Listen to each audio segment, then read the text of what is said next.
I accidentally opened the hidden folder in my mother's phone gallery. Inside were family vacation photos I'd never seen, my brother's birthday, parties with relatives I wasn't there. The next day I blocked them. Don't contact me ever again. What happened next left me speechless. I don't know how to start this. I don't even know why I'm writing it. But I need to get this out of my head before I go crazy. My name is Rodrigo, I'm 34 years old. And I work as an art director in Barcelona. My family, well, we were never very close. I always felt there was something strange about how they treated me, but I never had proof. Until last night. I wasn't looking for anything, I swear I wasn't. I had finished dinner and was on the sofa checking my phone. I saw a message from my mother and without thinking, opened her chat. I scrolled up, looking for something, I don't know what, something more than you need to help your brother? Or, can you lend me some money? Suddenly, I accidentally touched her profile picture, and it took me to her gallery. I don't usually do this ever. But this time something made me look. I saw she had a hidden folder. I opened it and then everything shattered. Photos, dozens of photos. Paris. My mother, my father, and my brother Daniel at the Eiffel Tower, smiling with champagne glasses in hand. The photo caption read, "Family dinner at the best restaurant in Montmartre. Christmas in Madrid."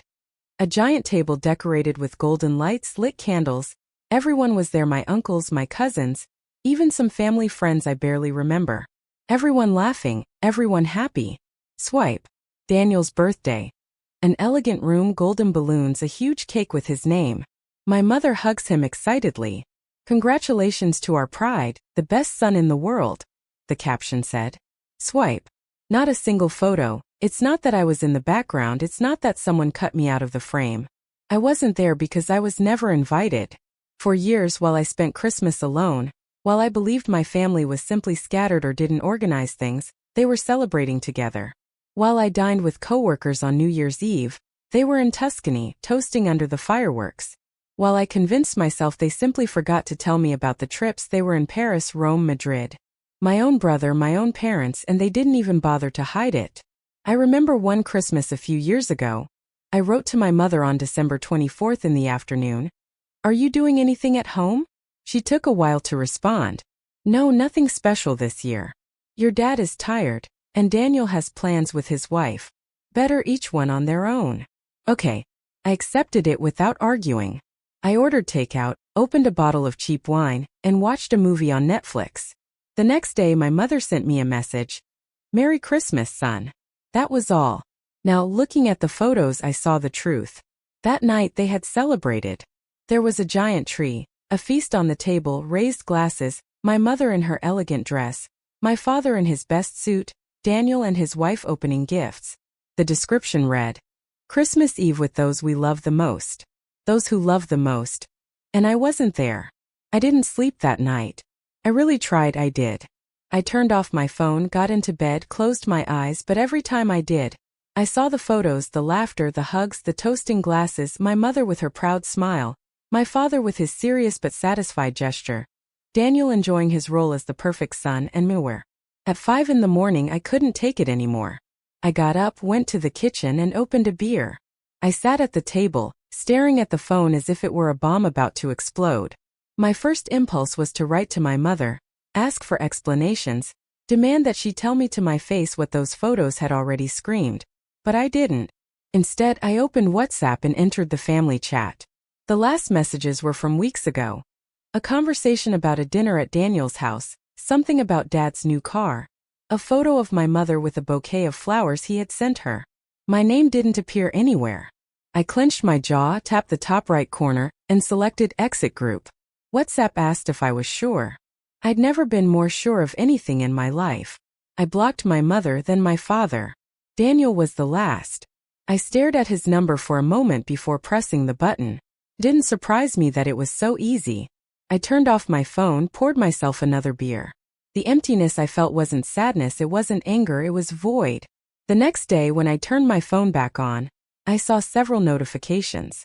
They weren't calls or direct messages because I had blocked them, but emails did arrive. "Dad, what are you doing? Why did you leave the group?" "Mom, Rodrigo, don't start with your nonsense." "Daniel, another tantrum? You're unbelievable." "Nada, are you okay?" Not a what's wrong. Not a miserable apology. I opened the inbox, marked them as spam, and deleted them. And I waited. I waited for them to call from another number to insist, to come to my house if necessary. They didn't. 2 days later it was as if I had never existed. 3 months passed. 3 months without a single message, without calls, without anyone noticing my absence. 3 months in which I learned what it was like to live without them. And then one day, while working on an advertising campaign, my phone rang with an unknown number. I ignored it. Minutes later, another message, this time by email. Subject: Grandfather wants to see you. Message: tomorrow 3 p.m. at his office. My stomach clenched. Guillermo Morales, my grandfather, the patriarch, the man who built a real estate empire from scratch, the only one in the family who never treated me with indifference. Why him? After all this time? The message about my grandfather left me frozen. I spent 10 minutes staring at the screen, not knowing what to do. 3 months without contact, and suddenly this. I hadn't spoken to him in years. Why now? I didn't reply immediately. I put on my jacket and went for a walk. Barcelona was full of people, cars, noise. I didn't care. My instinct told me to ignore it, that the last thing I needed was to get involved in family drama again. But something inside me wouldn't let it go. At 2 a.m., without thinking too much, I unlocked my phone and replied, "I'll be there." At 2:55 p.m., I was in front of my grandfather's office building, a huge skyscraper in the financial center. His last name shown in golden letters at the entrance. Morales SCP. I took a deep breath and went in. The receptionist looked at me as if she had seen a ghost. "Mr. Morales is waiting for you. Go through the private elevator." I went up without saying a word. When the doors opened, his assistant gestured me forward. I entered his office. My grandfather was there, sitting behind his enormous desk. He looked the same as always. Impeccable suit, sharp gaze, as if analyzing every movement. He looked at me with a half-smile. "You took your time, but in the end you saw the truth." I thought, what truth? He leaned forward slightly. "That you were never part of that family." My stomach clenched. "What?" "Come on, Rodrigo. I know what you saw. I know you blocked everyone." I didn't answer. My grandfather nodded. "It doesn't surprise me. What does surprise me is that it took you so long." I crossed my arms. "Just tell me." He calmly lit a cigar and looked at me. "Your mother never wanted you there, and not because of you, but because you reminded her of someone else." I frowned. "Who?" "Her brother. My other son." Took me a second to process it. What? She always felt that he had more than her. More love, more attention, more respect. When he died, she thought she would finally be the protagonist. And then you were born. I let out a breath. She hates me because of that? She hates you because you're just like him. Everything began to fit. My mother's cold stares, the way she always treated me differently. It wasn't that I didn't fit in. It's that she never wanted me to fit in. I rubbed my face. "Why did you call me?" My grandfather smiled. "Because it's time to do justice." He pushed a folder towards me. I opened it. My name was on all the documents. My breath hitched. "What is this?" "My will." I stared at him. "Does Daniel know about this?" My grandfather laughed. "No. And I want to see his face when he finds out." I leaned back in the chair, trying to take it all in. If I do this, it's going to start a war. My grandfather stubbed out his cigar in the ashtray and smiled calmly. "Exactly. Grandfather planned it all. He said he wanted a family dinner like in the old days, that it was important that we all be there." My mother fell into the trap without hesitation. Daniel too. They thought it was his way of apologizing, of reassuring them after the confusion about the company. I knew the truth. When I arrived at the restaurant, everyone was already there. My mother, impeccable as always, with her expensive dress and her glass of wine in hand, smiling with that expression of superiority she always had at family gatherings.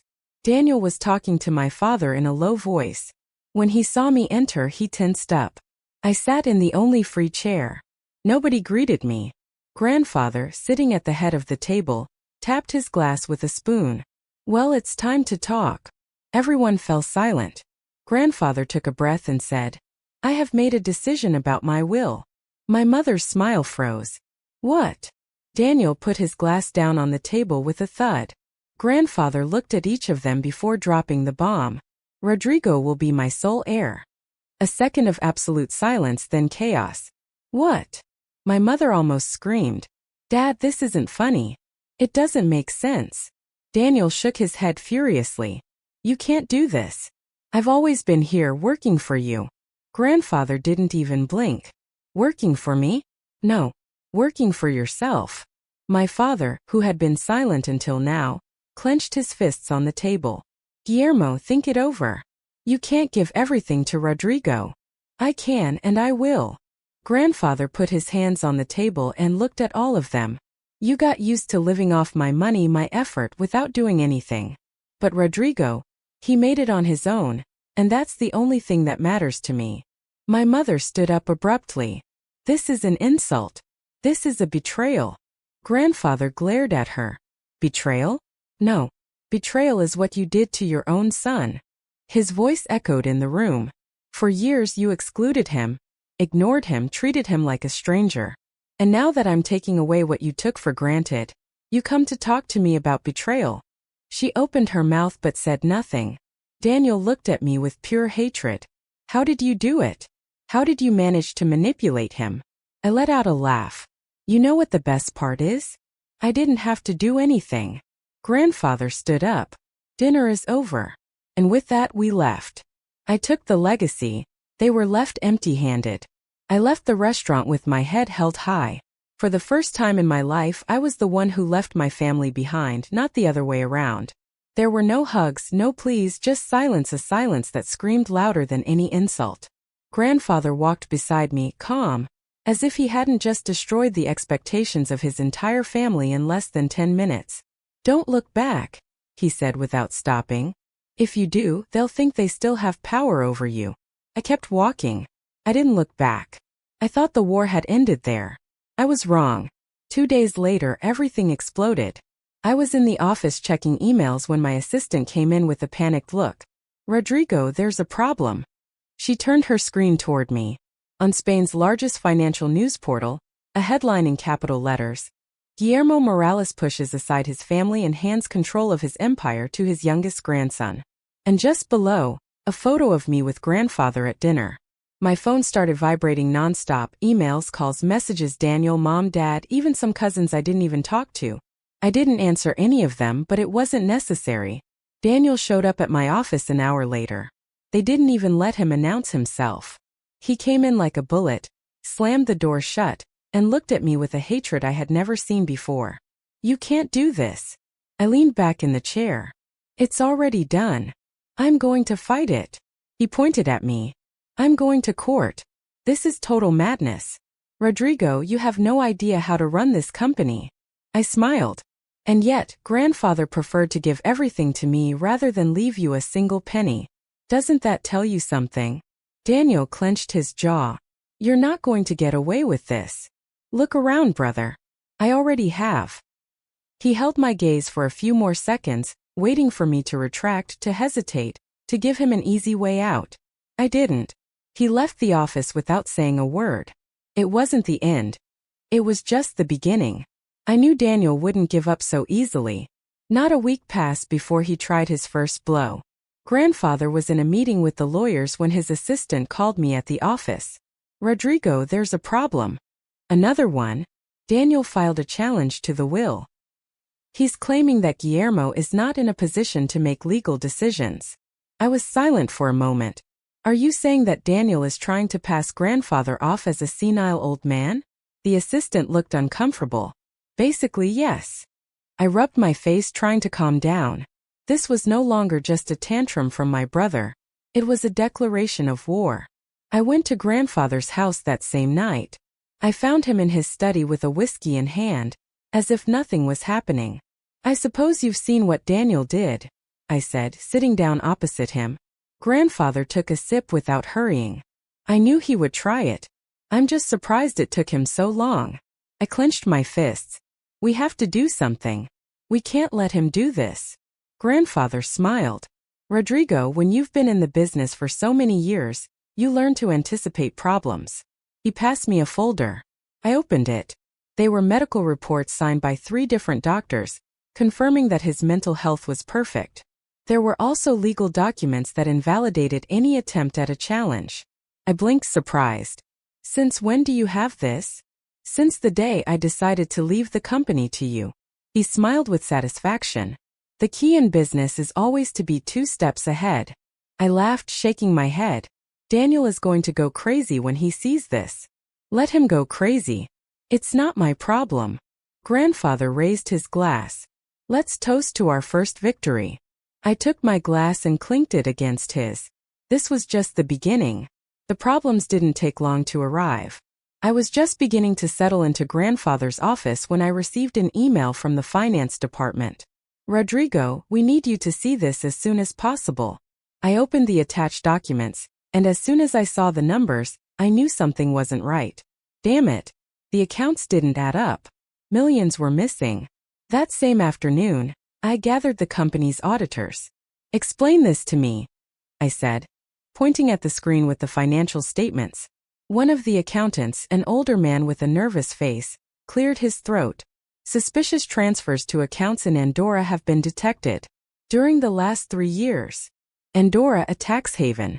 How much money has moved? The auditor hesitated before answering. More than 20 million euros. Absolute silence in the room. I leaned forward. Who authorized these transfers? The accountant swallowed. Your father and Daniel. I stared at the screen, feeling a cold rage run through my body. Not only had they been living off grandfather's business all their lives, they were also looting it. I took a deep breath. I want all the details. Dates, accounts, email records, everything. The auditor nodded. I'll have it ready for you tomorrow. I want it today.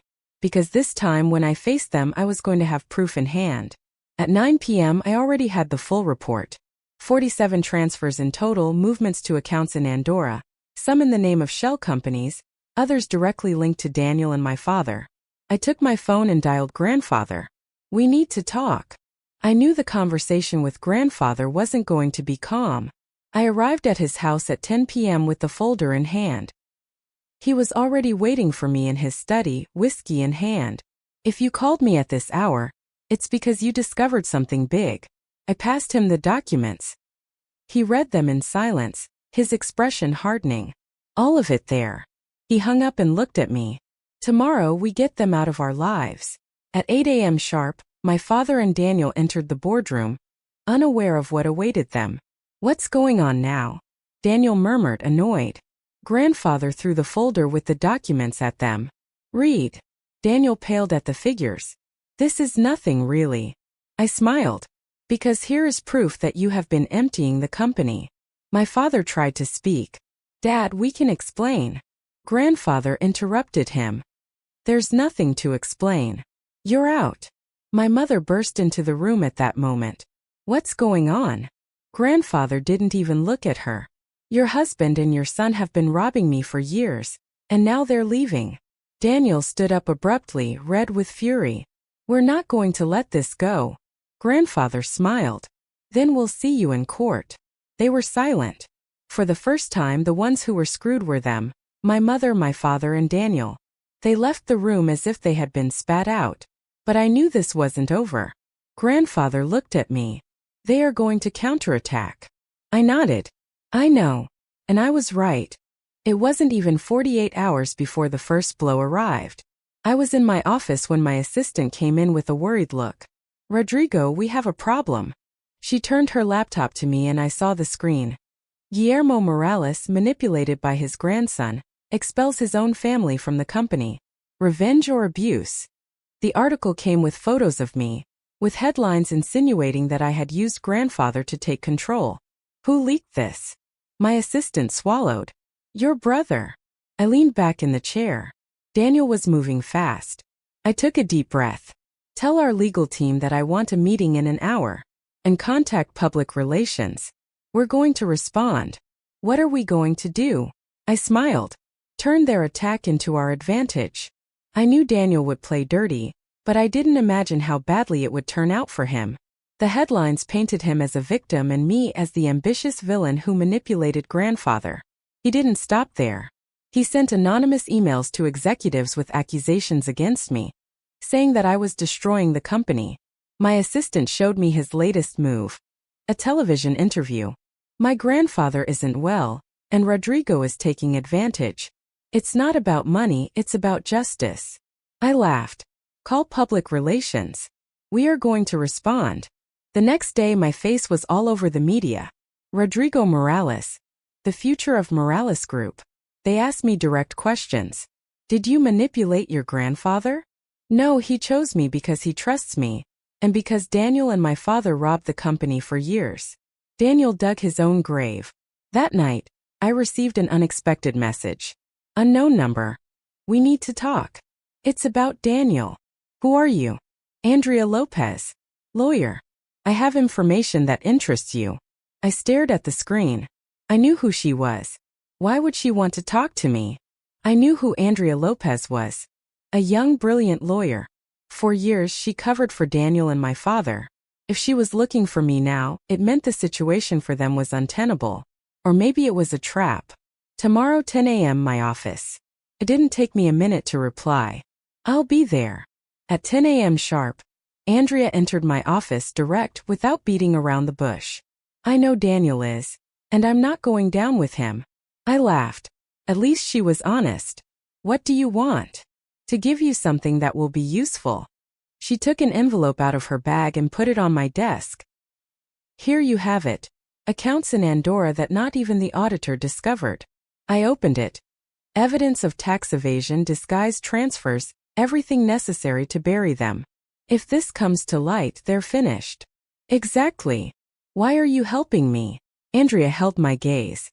Because you've already won the war, and I don't stick with losers. I didn't know whether to admire her coldness or distrust her more, but it didn't matter. I already had what I needed. 48 hours later, the news exploded. Daniel Morales and his father investigated for tax evasion and corporate fraud. My mother with a distraught face dodging journalists. My father disappearing from public life. Daniel? Nobody knew where he was. Grandfather saw the news on television and just smiled. They're looking for him. I didn't argue. I knew I would never hear from them again. A year later, Morales Group was stronger than ever. I was in my office in Madrid, looking at the city when my phone vibrated. Andrea Lopez. We hadn't spoken since Daniel's downfall. I answered. I wasn't expecting your call. Neither was I expecting to make it. Silence. Congratulations, Rodrigo. You did it. Yes. Was it worth it? Good question. I saw myself reflected in the window. The weak man my family ignored no longer existed. Yes. Andrea hesitated. I'm going to Madrid next week. Maybe we could have coffee. I smiled. Maybe. I hung up without giving a clear answer. For the first time in my life, I knew that nobody would ever decide for me again. Last update, responding to comments. I didn't expect this story to go so far. I just wanted to get it out of my head. But since many have commented, I'll respond. Surely you did something for your family to treat you like that. I tried to fit in all my life. It was never enough. My mother hated me. They left me out of trips and pretended it was an oversight. On my 18th birthday, they did nothing for me, but they organized a big party for Daniel. They didn't hate me for something I did. They hated me for existing. You took everything from them. Doesn't that make you the same as them? I didn't take anything from them. I only stopped them from stealing. Daniel and my father were draining the company like parasites. Grandfather chose me because he trusted me, not for revenge. It was justice.